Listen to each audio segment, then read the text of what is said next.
In this video, I'm going to show you how to animate the eye darts. Now, eye darts are the pupils. These are the eye darts. First thing is the shortcut for toggling this on and off the controllers is Alt and 1. The very first thing before even animating the eye darts is make sure this is headspace 1. Can you see the eyes are going with your head? This is the right way. When I'm doing the headspace off, that is 0. Now if I rotate the head, can you see the eye darts remain at the same place? This is the wrong way. Eye darts are animated only one frame at a time. So suppose if 55 here is the key and on 56 you will have to move this. That's it. That is how you actually animate the eye dart. Can you see here if I turn off the controls, see the animation.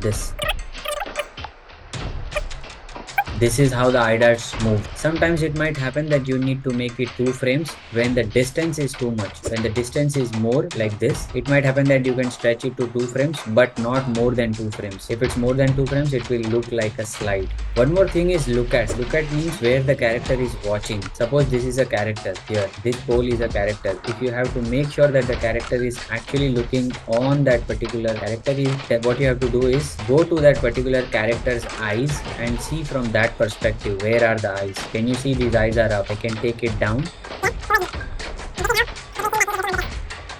That's all for the video. Follow me for more such videos.